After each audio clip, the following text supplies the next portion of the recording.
This isn't just the story of one of the greatest strikers of his generation. This is the story of how one man's force of will didn't just conquer the world of football. It stopped a civil war. Stick with us and make sure you subscribe so you never miss an epic tale like this one. Come on, let's sit down together and listen to the story of a king, a legend. An icon not just of the beautiful game, but of an entire nation. This isn't just a highlight reel of goals or a catalog of trophies. No, this is an epic.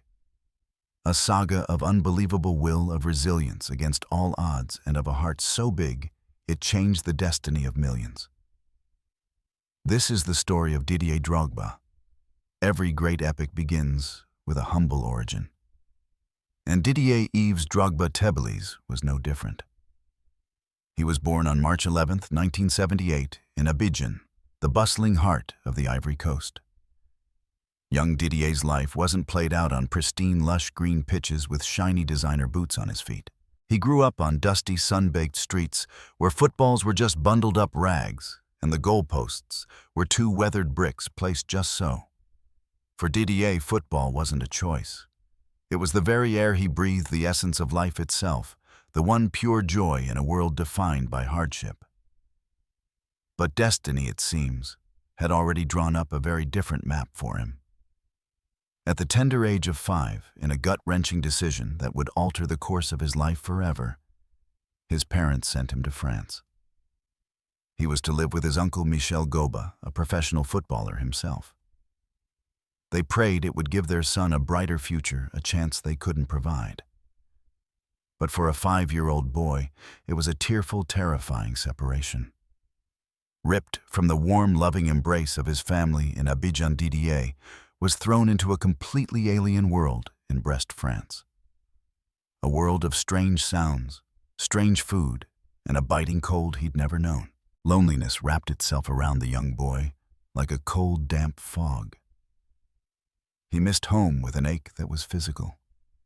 He desperately yearned for the taste of his mother's cooking, for the familiar sound of his friends' laughter echoing through the streets of his homeland. He cried himself to sleep every single night. 3 years later, his inconsolable homesickness finally won out, and he returned to the Ivory Coast. But the reunion was tragically short-lived. The crushing economic struggles back home once again forced his parents to make that same heartbreaking decision to send Didier, and this time his siblings too, back to France. He wasn't alone this time, but that gnawing feeling of being a stranger in a strange land never truly went away. It was during these challenging formative years that football became more than a game. It became his closest friend, his sanctuary, a refuge, where Didier could pour out all his sorrows and finally, truly express himself. On the pitch, the skinny, lanky, homesick boy began to show the raw makings of a natural-born killer. He initially played as a right back, believe it or not, but his uncle Michel, a pro himself, saw the spark. He recognized his nephew's predatory goal-scoring instincts and moved him up front to the striker position. It was a decision that would change football history. However, the path to becoming a professional was not paved with roses. Far from it. Didier struggled massively to balance his studies and his football. His parents, who saw education as the only real ticket out, were incredibly strict. They demanded that their son excel in the classroom before he could even think about the pitch. Once, after bringing home poor grades, he was banned from playing football for an entire year. An entire year. It was a cruel, soul-crushing punishment, but it taught Drogba a lesson in discipline and relentless effort that would define his entire career. He understood then with a clarity that only such a loss can bring, that to chase his dream, he would have to work twice as hard as everyone else, both on the field and off it. It's a tough one, isn't it? A parent's desperate desire for their child's security versus that child's burning, all-consuming passion. What would you have done in his parents' shoes? It's a fascinating dilemma. Let me know your thoughts down in the comments below. Drogba's professional career actually began remarkably late. It wasn't until the age of 21, an age when many of today's young talents are already global superstars, that he signed his first professional contract with Le Mans in the French Second Division. Here, Didier was confronted with a whole new world of challenges, the punishing reality of a true professional footballer's life. He had to adapt to a grueling day-in, day-out training schedule, navigate a body prone to recurring injuries, and live with the constant suffocating pressure to prove he belonged. During his 4 seasons at Le Mans, Drogba remained a rough diamond. You could see the raw materials. He was immensely strong, deceptively fast, but his technique, his first touch, and his finishing, they all needed significant polishing. His coach, Mark Westerlop, later admitted something astonishing. It took Drogba 4 years to be capable of training every day and playing every match. It was during this period of struggle and growth that his personal life also took a major turn. He met his future wife, Lala Diakite, and had his first child. The immense responsibility of fatherhood forced Didier to mature, to sharpen his focus, to take his career more seriously than ever before. He was no longer just a boy playing for fun. He was a man, a husband, a father, the pillar of his family. The real turning point, the moment the world started to take notice, came in 2002. Drogba moved to Guingamp, a small unassuming club in Ligue 1. There he was reunited with a former teammate, the supremely talented Florent Malouda. And what happened next was electric. The combination of Malouda's blistering pace and silky skill with Drogba's raw power and bulldozing runs formed one of the most terrifying striking partnerships in the league. In the 2002-2003 season, Drogba simply exploded. He banged in 17 goals, almost single-handedly, helping Guingamp avoid relegation. He shattered every doubt, silenced every critic, and established himself as one of the most feared strikers in all of France. The beast had well and truly been awakened. That superb breakout performance caught the eye of the French giants Olympique de Marseille. Donning that legendary pristine white shirt of Marseille, Drogba was like a fish returned to the ocean. He had found the perfect stage to showcase his magnificent qualities. The cauldron of noise and passion that was the Velodrome Stadium became his personal cathedral. Every single weekend, tens of thousands of adoring fans chanted his name, Drogba, Drogba. He responded by scoring 19 goals in Ligue 1 and, even more impressively, shone like a supernova on the European stage, with 11 goals leading Marseille all the way to the 2004 UEFA Cup final. And though Marseille would ultimately lose that final to a brilliant Valencia side, Drogba had won something more lasting, the unconditional love of the fans. He became an icon, a living saint, in the port city of Marseille. He was only there for 1 season, but the legacy he carved in that short time was eternal. He had shown the world that the lonely homesick boy from Abidjan had become a lion, roaring and ready to conquer the very highest peaks of glory. He had become a lion ready to conquer the world. And in London, a very special manager was watching his every move. The story from here is pure cinema, full of heartbreak and ultimate glory. If you love stories about legends forged in fire, make sure you're subscribed to Legends of Football League, because you won't want to miss what comes next or any of the other epic tales we have lined up for you.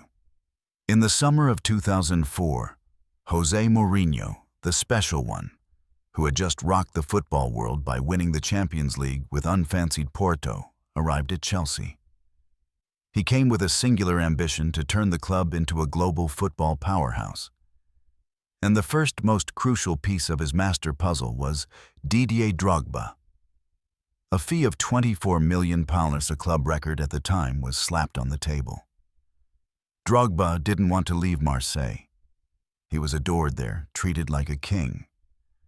But the siren call from Mourinho, the self-proclaimed special one, and the undeniable allure of the English Premier League were simply irresistible.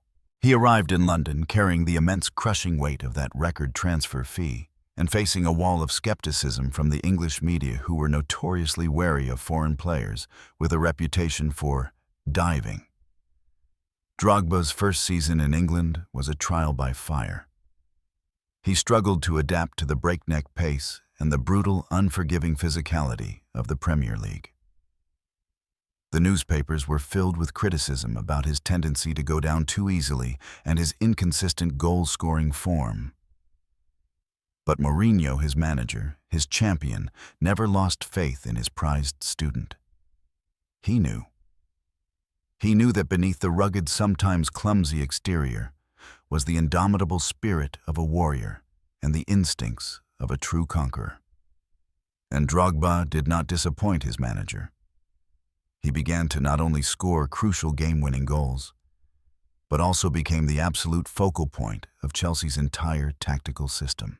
With a back as solid as a brick wall and a sublime ability to hold up the ball, shield it from defenders, and bring his teammates into play, he was a living nightmare for every defense he faced. He fought.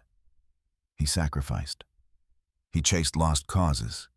He did everything, absolutely everything, to drag his team to victory.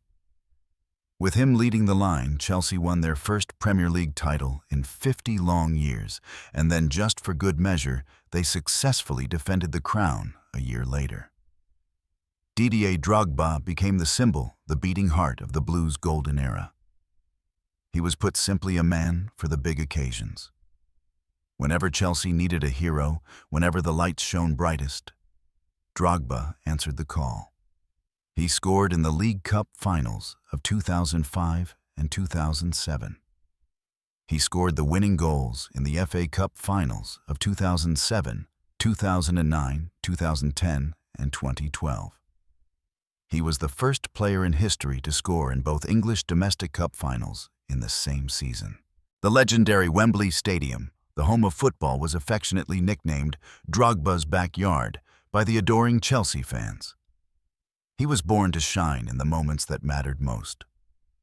However, in the vast glittering trophy collection of Didier Drogba and Chelsea, one prestigious silver cup was still agonizingly missing the Champions League. It became an obsession, a burning, all-consuming desire for both the owner Roman Abramovich and for the entire team. And Drogba's journey to conquer that famous, big-eared trophy was a path paved with tragedy and heartbreak. On a cold, rainy night in Moscow in 2008, in the All-English final against their bitter rivals, Manchester United, with the match deep in the final minutes of extra time, Drogba lost his composure. A moment of madness. He got into a clash with Nemanja Vidic and received a foolish, costly red card. His Chelsea subsequently fell in the fateful penalty shootout. The image of Drogba trudging down the tunnel in the pouring rain, leaving his teammates to face their destiny without him, haunted him for years. He felt like the villain, the man who had single-handedly snatched the dream away from his team. A year later, tragedy struck again. In the semi-final second leg against Barcelona at Stamford Bridge, in one of the most controversial matches in history, Chelsea were denied a series of what looked like clear penalties by the referee, Tom Henning-Overbo. Then, in the dying embers of stoppage time, Andres Iniesta scored a fateful, gut-wrenching goal. Consumed by a volcanic sense of injustice, Drogba could not contain his fury. He stormed towards a television camera and screamed into the lens, his face a mask of rage. "It's a fucking disgrace!" That act earned him a heavy ban, but it also showed the world the immense raw passion and the deep abiding love he had for that blue shirt. It seemed as if the Champions League dream would forever elude him and forever elude Chelsea's golden generation. But destiny, after cruelly testing the hero's patience and resolve, finally decided to grant him one last chance to write the most beautiful, most impossible chapter of his career. That night was May 19th, 2012. The venue Munich, in the home stadium of their opponents, the mighty Bayern Munich. Chelsea entered the final with a patched-up, depleted squad considered massive underdogs in every respect. When Thomas Müller rose to head in the opening goal for Bayern in the 83rd minute, all hope seemed to be extinguished. The dream was dead. In the stands, the traveling Chelsea fans began to weep. But they had forgotten one thing. They had forgotten that they had Didier Drogba. In the 88th minute, from Chelsea's one and only corner kick of the entire match, Drogba performed the impossible. He soared into the Munich air, hanging there for an eternity, his head connecting with the ball, with the force of a lion's roar, sending it like a missile into the top corner of Manuel Neuer's goal. It was a goal scored not just with skill, but with pure, unadulterated will and an ironclad belief that defied logic. He roared a primal scream of defiance running towards the fans, his face a mask of ultimate determination. He had dragged Chelsea back from the abyss. But the drama wasn't over. Early in extra time, Drogba himself became the villain once more, fouling Franck Ribéry inside the penalty area. Penalty to Bayern. The world held its breath. Could fate be so cruel? To build him up only to tear him down again, would he go from hero to zero in a matter of minutes? But Peter Cech, the great goalkeeper, the quiet guardian, brilliantly saved Arjen Robben's spot kick.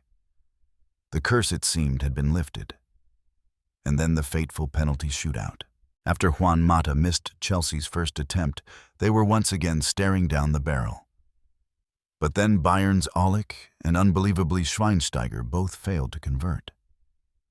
The fifth and deciding kick fell to the man who had carried the team on his colossal shoulders, Didier Drogba. The world watched his every step as he walked from the halfway line. He placed the ball gently on the spot. He stepped back, taking a long, deep breath. Facing him was the giant goalkeeper Manuel Neuer and the crushing weight of an entire club's history. But in Drogba's eyes, there was no fear. There was only focus, only absolute belief. He ran up and with a gentle but precise side foot, sent Neuer the wrong way. The net bulged.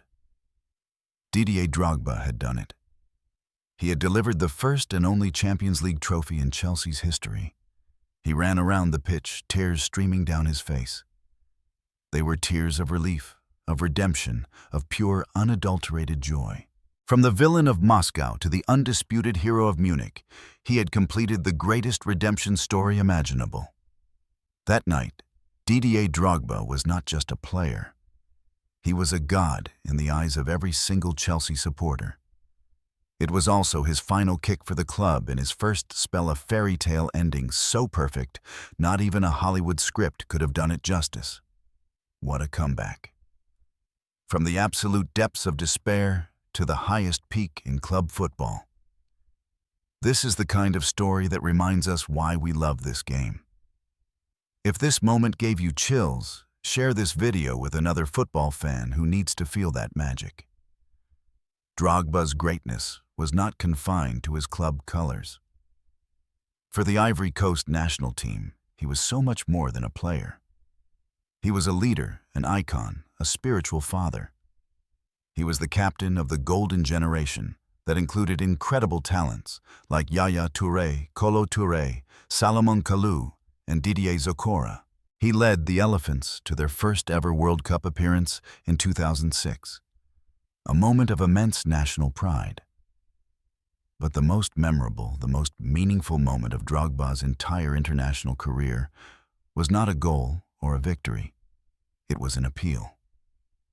On October 8, 2005, just moments after the Ivory Coast had qualified for the World Cup, the country was being torn apart by a bloody, brutal civil war.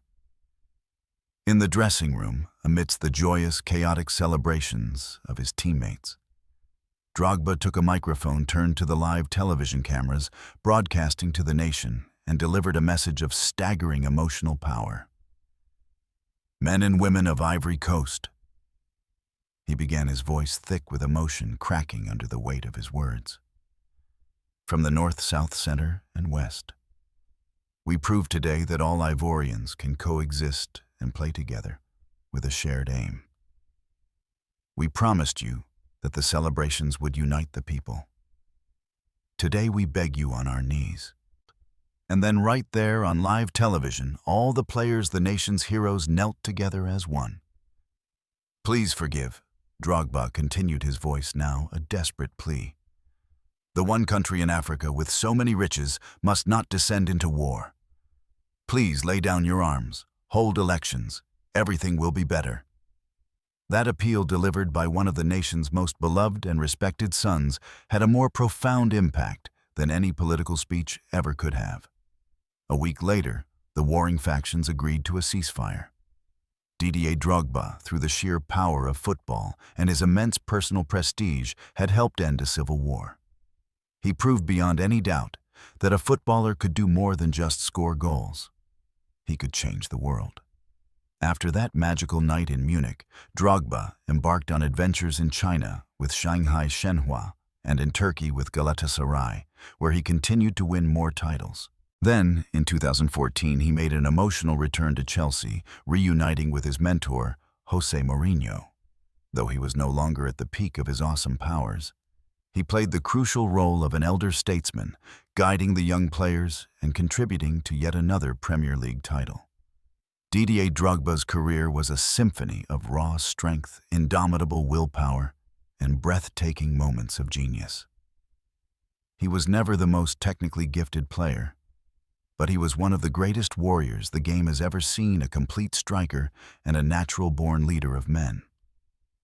His legacy isn't just in the countless goals against Arsenal, the iconic header in Munich, or the glittering silver trophies in his cabinet. His true legacy lies in the image of a lonely African boy who overcame every adversity imaginable to conquer the world.